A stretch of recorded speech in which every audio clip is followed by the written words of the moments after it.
지금 여러분께서는 YTN 해적기자 노정면이 진행하는 국민TV 라디오 노정면의 뉴스바를 듣고 계십니다. 네, 매주 목요일 영화평론가 최광희 씨와 만나는 시간입니다. 최광희의 영화 쉐킷, 오늘 순서를 좀 앞당겼습니다. 처음 뵙겠습니다, 최광희 선생님. 네, 안녕하세요. 예, 오늘은 어떤 영화 준비하셨습니까? 네, 그동안 한국 영화가 우리 한국 현대사에 대해서 여러 가지 발언을 해왔습니다만 최근 들어서 더더욱 그런 영화들이 좀 자주 등장하는 것 같아요. 때마침 다음 주에 변호인이라는 영화가 또 개봉을 합니다. 예. 1980년대 이게 사실 고 노무현 전 대통령의 그 인권 변호사 시절 얘기를 다룬 영화거든요. 송강호 씨가 이 영화에서 송우진이라고 하는 그 이름의 변호사로 등장을 하는데 사실상 고 노무현 대통령의 80년대 그 부산에서 인권 변호사로 일했던 시절에 겪었던 불임 사건이라고 있습니다. 예. 그 불임 사건을 이제 재구성해서 보여주고 있는 그런 작품이라고 해서 이 작품 소개해드리고 또 관련해서 우리 한국 민주주의가 발전해 왔던 그런 그 순간에 있어서 아주 중요한 순간들, 잊지 말아야 될 상황들을 재구성해서 보여줬던 그런 다른 영화 가운데 정지영 감독의 남영동 1985라는 작품이 있었죠. 예. 지난해 초에 개봉했었는데 그 작품도 함께 물론 보신 분들도 많으시겠습니다만 다시 상기한다는 차원에서 혹은 또 놓치신 분들을 위해서 또 소개를 해드릴까 합니다. 제가 궁금한 게 하나 있는데요. 예, 이 변호인 영화 개봉 날짜가 정확히 며칠입니까? 12월 19일로 예정이 돼 있었는데 예. 하루 앞당겨가지고요. 그 하루 전인 18일 날 전야 개봉이라고 해서 먼저 선을 보이는데요. 정식 개봉일은 12월 19일이죠. 이게 좀 상당히 그 의미심장한 날이죠. 12월 19일이. 지난해 대선. 네, 지난해 대선이 있었던 날인데 그때 이렇게 의도적으로 좀 맞췄다라기보다는 제 생각에는 크리스마스 전날 그 전주가 사실은 가장 큰 대목이고 예. 그때 기대작들이 많이 개봉을 합니다. 근데 크리스마스 전주 목요일이 하필 12월 19일이에요. 근데 이게 같이 맞아 떨어지면서 이게 뭔가 의도가 있는 게 아니냐 뭐 이런 그 얘기들이 많이 나오고 있는데 그렇지는 않은 것 같습니다. 어쨌든 이 변호인이란 영화는 사실 어떻게 보면은 지금 네이버나 이런 데 그 영화 평점을 보면요. 약간 어처구니 없는 상황이 좀 벌어지고 있는데 아직 개봉도 안 했잖아요. 예. 아직 개봉도 안 했는데 평점이 엄청나게 낮아요. 지금 5점대입니다. 그러니까 들어가 보시면은 엄청나게 많은 분들이 그 평점을 준 사람들은 뭘 보고 평가를 한 거죠? 고 노무현 전 대통령의 일화를 담았다는 이유만으로 싫은 거죠. 예, 그래서 뭐 몇만 명의 사람들이 거기서 달라붙어가지고 계속 1점을 좀 주고 있습니다. 근데 이제 이런 와중에 또 거기에 맞서서 10점 더 주시는 분들 이제 뭐 만만치 않게 또 반격을 하고 있기 때문에 아직 개봉도 안 하는 영화를 가지고 1점 대 10점에 지금 전투가 벌어지고 있어요. 그 사이버 사령부가 동원된 흔적은 못 찾았습니다. 그거는 뭐 제가 찾을 일은 아닌 것 같고 예. 아무튼 네티즌 평점만 봐도 야 이게 참 아니 그 전직 대통령도 돌아가신 분의 그 일화를 다룬 그런 영화가 이 정도로 그 사람들이 개봉도 안 하고 뚜껑도 안 열리고 이제 본 분들도 아직 많지 않으시잖아요. 그런데 이런 영화의 존재 자체도 이제 싫다라고 하는 그런 목소리가 이렇게 있다는 거는 참 저로서는 상당히 납득이 안 가는 그런 차원이죠. 지난 주말에 그 MBC에서 하는 영화 소개 프로그램이 있지 않습니까? 예. 그 잠깐 소개를 하더라고요. 저는 네. 그것 자체가 좀 의외였는데 MBC에서 이 영화를 소개를 한다? 네. 그래서. 그렇습니다. 근데 뭐 사실 영화이고 또 소개할 만한 충분한 영화입니다. 그 영화 자체의 만듦새라든가 완성도 또 작품성 이런 측면에서도 크게 흠잡을 데가 없이 뭐 잘 만들어진 그런 영화이기 때문에 당연히 뭐 관객들에게 이런 영화가 있다라고 알려주는 것은 뭐 지당한 일이다 이렇게 생각을 하는데요. 자 어쨌든 이 변호인이라는 영화에 앞서서 제가 이 불임 사건이라고 하는 언급을 말씀드렸는데 그거에 대해서 잠깐 소개를 해드리자면 설명을 해드리자면 지금 예. 뭐 오늘이 또 우연찮게 12.12네요.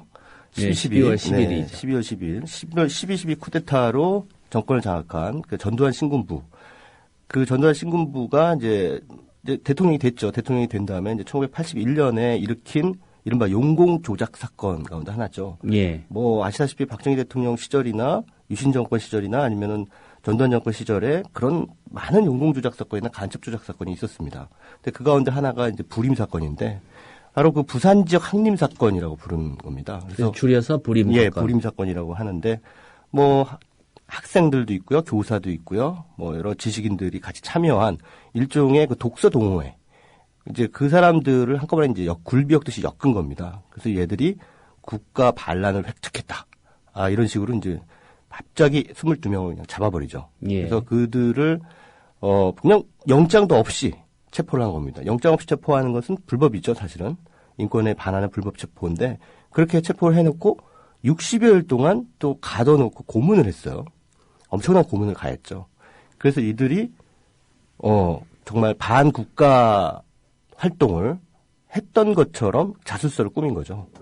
사실 누구라도 저는 60여일뿐만 아니라 그냥 단 하루라도 고문당하면요. 그냥 알았어. 나 반국가단체 맞아. 라고 할 것 같아요.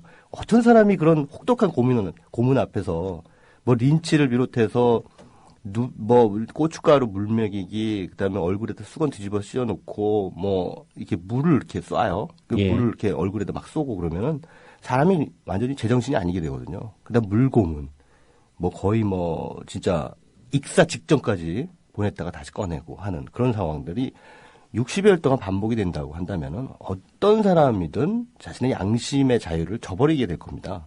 그러니까 그건 사실 전근대적인 폭력도 아주 극악무도한 폭력이죠. 사람의 그 혼을 빼버리고 거짓말을 정말처럼 하게 하는 거니까요. 게다가 또 악의를 맞춰야 되니까요. 이거를 외우게 만들어요. 그러니까 조작된 그 이들의 행동이라든가 이제 뭐 그런 것들을 하나하나 일일이 나중에 법정에서 진술을 해야 될 때 틀리지 않아야 되기 때문에 서로 진술이 엇갈리지 않아야 되기 때문에 외울 때까지 계속 그 대질 학습까지 시킵니다. 예. 그래서 앞에 있는 사람이 뭐라고 했는데 틀렸다 이거예요. 그러면은 또 다시 맞춰라. 이런 식으로 그렇게 해가지고 하나의 그 사건을 조작해버리는 거죠. 사람을 완전히 이제 노예로 만들어버리면, 이 혼을 빼버리면 그렇게 가능해지나 봅니다. 어쨌든 그런 부림 사건이라는 것을 이제 토대로 해가지고 만들어진 영화가 이제 변호인인데, 영화 속의 주인공은 이제 송우진 변호사. 그 굉장히 어려운 시절을 겪고, 마침내 사법시험에 합격을 해서 그 대전지법 판사가 됐는데, 이제 그만두고 부산 지역으로 내려와서 거기서 이제 말하자면 부동산 등기 관련 변호사가 됩니다. 예. 이 사람의 꿈은 다른 거 없어요.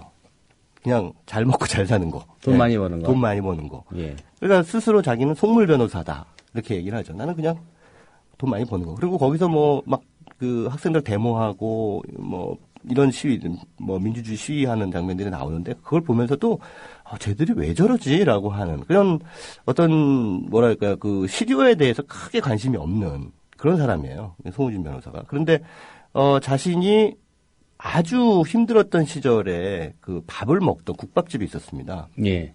이 국밥집 아주머니가 너 외상값 좀 내라 오늘은 이렇게 얘기를 하니까 낼 돈이 없는 거예요. 너무 가난해서. 그래서 그냥 안 내고 튀어버립니다. 예, 도망가 버리죠. 그리고 난 다음에 이제 변호사가 된 다음에 그 집을 다시 찾아가요. 아무래도 좀 마음에 진 빚이 있기 때문에. 예.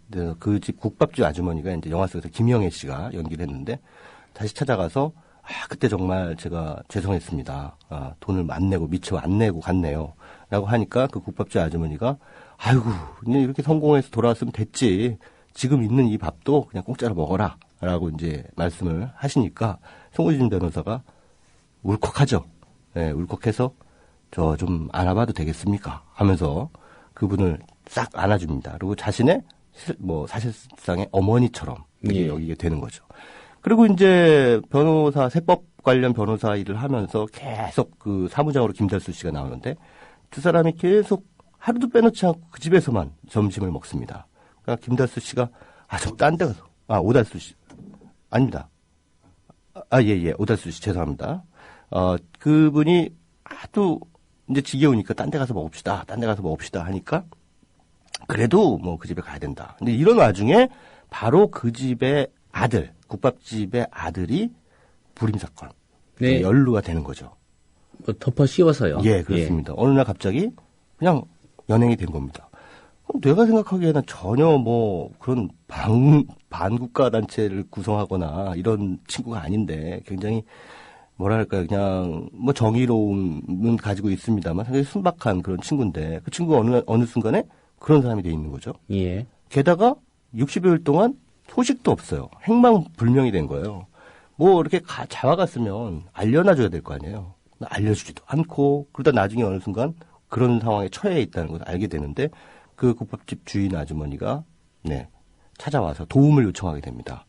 처음에는 그때 굉장히 큰 기업의 전속 변호사 일을 맡게 될 수 있는 상황이었어요. 근데 그 기업의 말하자면 러브콜을 거절을 하고 이건 도저히 겁을 못하겠다. 그래서 결국은 그 사건의 변호사를 이제 자처하게 됩니다. 근데 그래서 이제 영화를 보면은 앞부분은 이 송우진 변호사가 속물 변호사로서 뭐 약간 좀 인간적인 그런 면모를 드러내기도 하면서 그냥 어떻게 보면 소시민적인 그런 인물로서 살아가는 모습을 영화의 전반부에 이렇게 펼쳐 보이고 있다면은 후반부 들어오면서 이제 그 불임 사건이 본격화되면서 이제 인권 변호사로 확 바뀌게 되는 그런 이제 상황을 이제 펼쳐 보이고 있는 그런 작품입니다. 근데 뒷부분에 이 법정씬이 굉장히 아주 어떻게 보면 상당히 공분을 불러일으키면서 또 감동적입니다. 법정씬을 그렇게 감동적으로 찍기도 참 어렵겠다라는 생각이 들었는데, 자, 그렇습니다. 헌법 제1조가 대한민국은 민주공화국이다. 모든 권력은 국민으로부터 나온다. 라고 하는 말을 법정의 송우진 변호사가 바로 고문 경감을 향해서 내지르는 장면이 있는데, 그 헌법 제1조가 그렇게 슬프게 들릴 거라고는 미처 예상을 못했습니다. 또 지금 시국 상황과 관련해서 많은 분들이 또 공감을 얻을 수 있는 그런 아무래도 그런 것 같습니다. 어찌됐든 이 영화는 고 노무현 대통령을 칭송한다라기보다는 많은 분들이 또 그렇게 오해를 하고 계신데 저도 그렇게 생각합니다. 어찌됐든 고 노무현 대통령이 80년대 인권 변호사로 활동을 했고 그가 통과했던 어떤 그 암흑한 순간들 그것들을 통해서 한국의 민주주의가 어떠한 순간들, 어떤 고난과 가시밭길을 걸으면서 지금까지 왔는가라는 것을 상기시켜주는 영화다. 이렇게 생각합니다. 어떤 특정 인물을 찬사를 보내고 미화하는 영화가 아니다. 그를 미화하고 수강하고 이런 차원에서 이 영화를 본다면은 그 영화의 진가를 제대로 느끼시지 못할 것 같습니다. 자, 이 영화와 더불어서 앞서서 제가 잠깐 언급한 그 남영동 1985라는 영화 그 작품도 상당히 일맥상통한 작품이다라고 볼 수 있겠는데 정지영 감독이 부러진 화살의 성공 이후에 고 김근태 민주당 상임고문이 1980년대 중반에 전두환 정권에 연행이 된다면 20여일 동안 그 남영동에 있는 대공분실, 시한본부 대공분실이죠. 거기서 아주 혹독한 고문을 당했던 상황을 보여주고 있습니다. 앞서 변호인이라는 작품이 그 송우진이라는 변호사의 어떤 뭐랄까 변화의 그 드라마를 만들어내고 있다고 한다면 이 영화 남영동 1985는 차라리 그냥 다큐멘터리다라고 불러도 과언이 아닐 만큼 사실상 그 주인공 여기서는 이제 김근태 전 상임고문의 이름을 김종태로 바꿨는데요. 영화 속의 이름은 이 김종태라고 하는 분이 당하는 고문 상황을 굉장히 사실적으로 세밀하게 묘사를 하고 있습니다. 그래서 이 영화 보시는 분들이 상당히 고통스럽다 이렇게 말씀을 하시는데 그렇다고 해서 대단히 그 장면들이 잔혹하거나 그런 건 아니고요. 정서 자체가 그렇죠. 그러니까 그 80년대 그 고문실의 정서 이것들을 사실은 조금 지금 21세기를 살아가는 관객들이 한번 맡아봐라라고 하는 그런 영화가 바로 남영동 1985거든요. 참 아이러니한 상황이 거기서 고문 경관들이 고문을 막 하다가 또 막 프로야구를 얘기를 하다가 또 라디오에서는 아주 정말 평화로운 낭낭한 목소리의 DJ가 아름다운 세상을 얘기하는 봄이 왔어요. 이러면서.